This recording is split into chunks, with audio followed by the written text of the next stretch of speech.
Hello po mga kababayan, si Dante Maravillas, Bicolano vlogger, broadcast journalist po from Albay. O ito yung latest ngayon mga kababayan. Maganda to, blockbuster ito mga kababayan. Inamo ni Baste Duterte si General Torre ng suntukan. Kinol ni General Torre. Ang akala siguro ni Baste, hindi siya papatulan ni General Torre, kahit siguro duelo.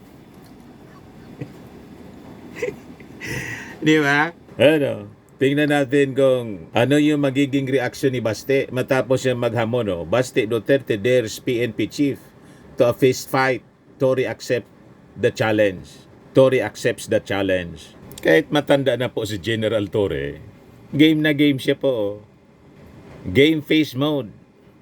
Game face mode on. Tory accepts Baste Duterte's challenge for fight, but wants it to be a charity boxing match. Sabi ni General Torre, gawin na natin anyang maayos yung suntukan natin. Boxing match. Kaabang-abang ito mga kababayan.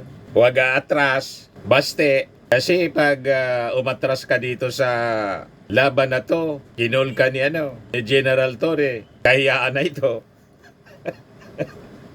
Dito natin masusubukan yung tapang ng mga Duterte. Kung itong si Baste, kahit bata pa siya, tingin ko kayang-kaya ni General Torre ng stamina. Kaya importante, abangan natin kung ano yung magiging response ngayon ni Baste Duterte. Kasi siya naman yung naghamon na ito pong si General Torre, hindi mo ito masisinda kahit duelo po, barilan. Si General Torre pa. Ito po yung balita ngayon. In his latest attacks against PNP chief, the PNP chief on Sunday's episode of his podcast, Basta Dabawenyo, Duterte said, "You are only brave if you have the position. If we had a fist fight, I can take you on." Kaya sabi ni General Torre, game anya ako? Pero anya, doon tayo sa Araneta. Gawin nating fundraising para itulong natin sa mga nasalanta ng bagyong Krising. Maganda, mga kababayan, idea ni General Torre. Ang daming manonood nito, mga kababayan. Parang another Manny Pacquiao, Mario Barrios fight ito, mga kababayan. Tingnan natin kung tabla o may ma-knockout. Tingnan natin kung ma-knockout.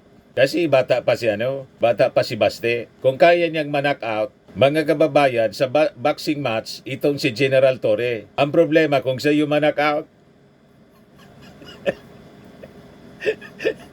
di ba po, mga kababayan? Kahihiyan ito pag umatras siya.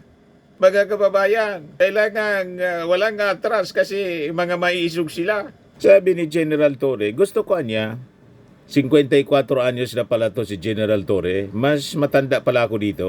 Pero mas bata ang itsura ko kaysa kay General Torre. 54 pa lang pala siya. Ako 58 na. 4 years old pala akong mas matanda kay General Torre. Pero mas matanda sa akin yung itsura ni General Torre. Sabi ng general po, magiting na general, gusto ko anya yung suntukan natin, maging meaningful siya and beneficial as he signified his intention to upgrade the challenge to a charity boxing match with the proceeds of the earnings for tickets and pay-per-view to the victims of Tropical Storm Krising in other weather disturbances since last week. Sabi po ni General Torre, tamang-tama dahil marami ang nasalanta ngayong bagyo. Ngayon ang bagyo at baha. Maybe we can use this moment as an opportunity to raise funds in a charity boxing match, sabi po ni General Torre. Naghamon siya ng suntukan. And sa atin naman, whether he is serious or not, let's put this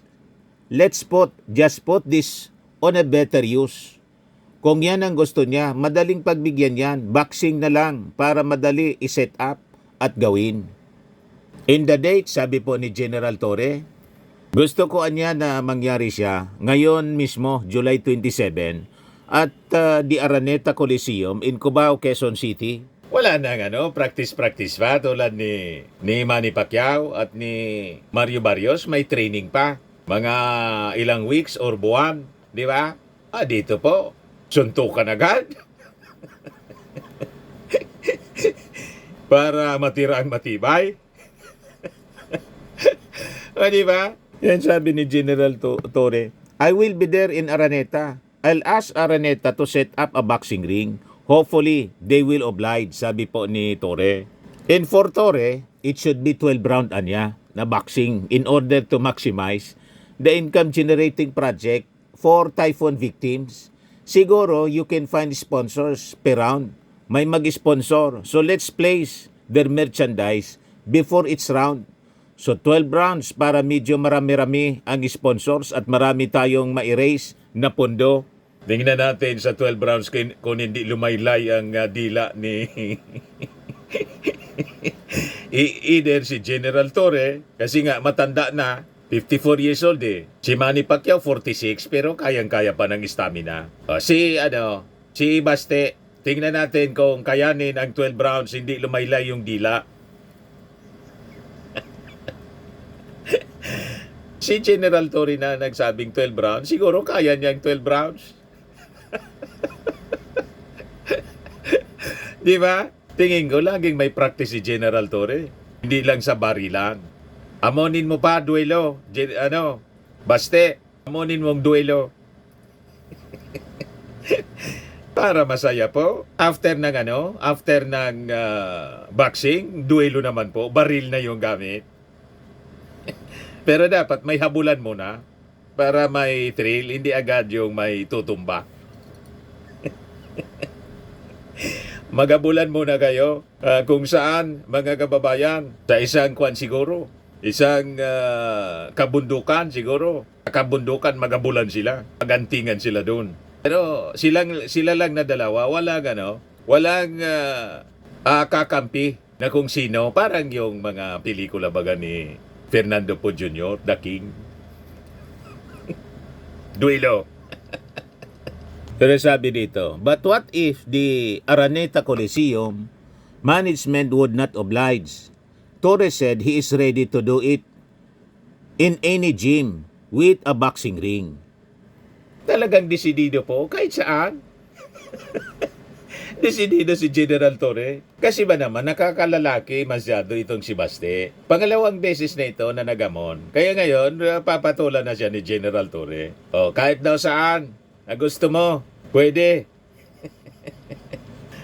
Tawagan na ninyo si Baste, mga DDS vloggers. Hingan ninyo ng reaksyon kung talagang matapang siya. Kinol na siya ni General Torre ngayon. Hindi siya pwedeng umatras kasi siya yung naghamon tapos siya yung aatras. Ano yan? Kaya na to. Pag umatras siya, wala na. Ibig sabihin, hindi man talaga maiisog kayo. Coward of the country ang tawag dyan. Pag hindi mo pinatulan ng call ni kayo yung naghamon. Di ba?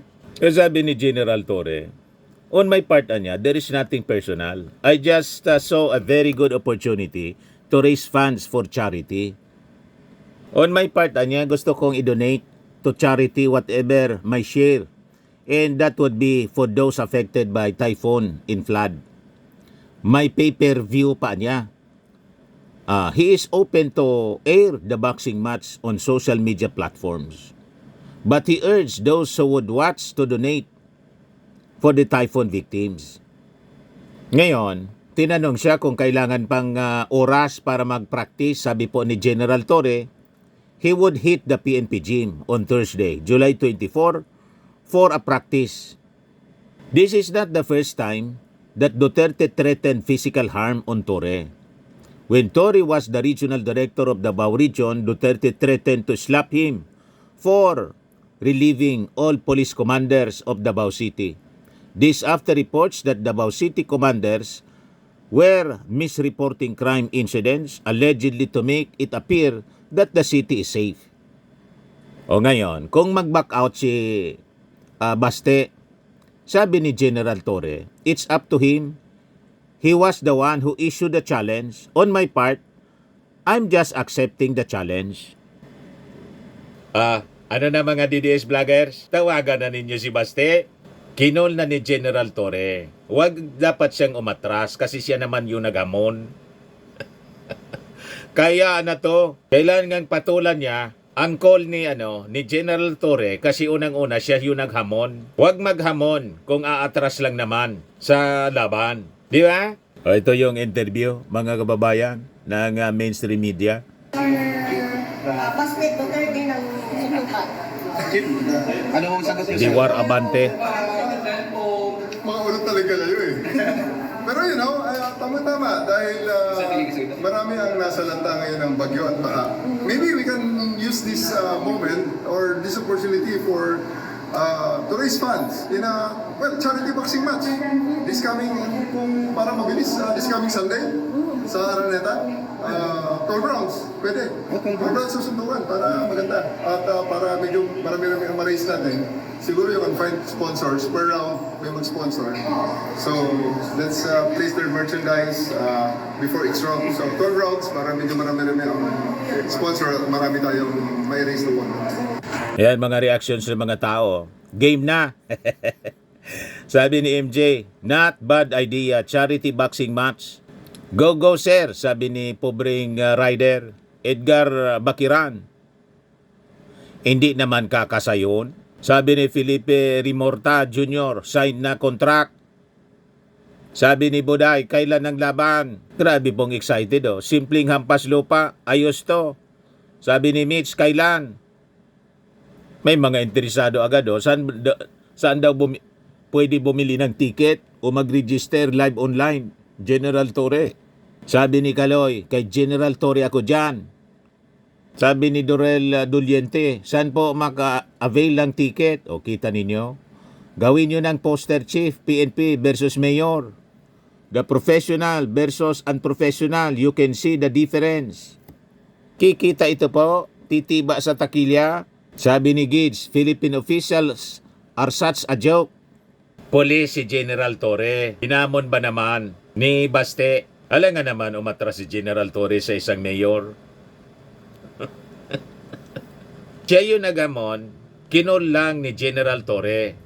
Kung hindi niya pwede sa Araneta Coliseum kahit sa ang gym, basta matuloy ang ating fundraising campaign, boxing for a cause, para may pakinabang itulong sa Bagyong Krising victims. Ay maganda po. Anyway, kayang-kaya nila yan. 12 rounds, mga kababayan. Mula bukas, magpa-practice na po kung paano ina-knockout ni General Torre si Baste. O di mag-practice na rin siya. Sabi nga natin, after that, boxing match, kung talagang mainit pa yung ulo ni Baste, kasi pangalawa na to, na hinahamon si General Torre, una, gustong sapakin. Imagine that. Grabing pang-insulto po. O ngayon, gustong suntukin. O di, hindi sila makontento. Hindi pa rin siya masaya. Duelo na po. Barila na po.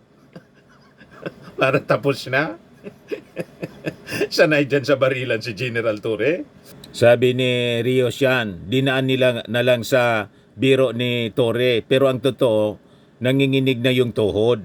Hindi man si General Torre naghamon, si Baste. Ngayon, itanong mo kay Baste kung call niya. Kinol siya kung ano ang sagot niya. Itanong mo, para tapos agad, may fundraising na tayo. Kasi si General Torre naman po, sanay sa bugbugan yan, pati sa barilan. Magiging general ba yan? Kung hindi sanay sa... Nakita ninyo ang katawan niya? Fit na fit ang kanyang pangangatawan. Sanay yan, sa gira. Tapos hamonin mo ang isang General Torre. Hindi kanya natrasan at nakapangalawa na hamon si Baste. Sumusubra na. Kaya itanong ninyo kay Baste kung call niya. Ano ang sagot niya? Huwag siya nga atras kasi pag umatras siya, nakakaya sa buong mundo. Tama? Kung atras man lang siya, tigilan niya yung paghamon. Sabi ng isa pa rin, kala mo naman may ibubuga. Itanong mo kay kay Baste kung siya ang may ibubuga kasi kinol lang yung challenge niya ni General Torre. Gumagawa na naman kayo ng... Di ba? Never na nagamon si General Torre. Siya yung hamon ng hamon. Pangalawa na to. Ang gusto niyang manakit. Pwede sabi ni General Torre, gawin nating makabuluhan, fundraising, 12 rounds, boxing. Kahit saan niya gusto, binabaliktad ninyo. Wala man ugali po na magamon ni General Torre. Napaka-professional ni General Torre. Kaya lang, sinusubukan yung kanyang pagkalalaki na. Kaya, Ito ngayon ang naging reaksyon ni General Torre, pero hindi siya napipikon. Kaya nga ang sabi niya, fundraisingan niya, gawin nating fundraising para yung boxing natin may pakinabang yung mga tao. Hindi lang yung nagkasakitan lang sila, pero walang pakinabang yung mga tao.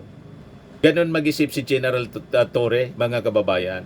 Gusto niya makatulong pa rin at pagbigyan yung init ng ulo ni Baste. Di ba? At least yung init ng ulo ni Baste, mailalabas niya sa pambubugbog kay General Torre. Si General Torre naman, nagpabugbog siya halimbawa, at least may kabuluhan. Yung sakit ng kanyang katawan, tulad ni Manny. Tabla yung laban ni Manny. Majority draw. At least, kahit majority draw, nasabi ni Jinky Pacquiao, loss, talo. Hindi nakuha yung belt, pero 1 billion plus yung premyo. Masaya pa rin mga kababayan, di ba? 1 billion plus yung iuwing premyo. Di wow. Ayan man lang po ang ating short video mga kababayan dito sa ating podcast Live with Dan TM. Kung hindi pa po kayo nakasubscribe dito sa ating YouTube channel Live with Dan TM, click subscribe po ninyo. Ako po si Dante Maravillas. Bye-bye. God bless.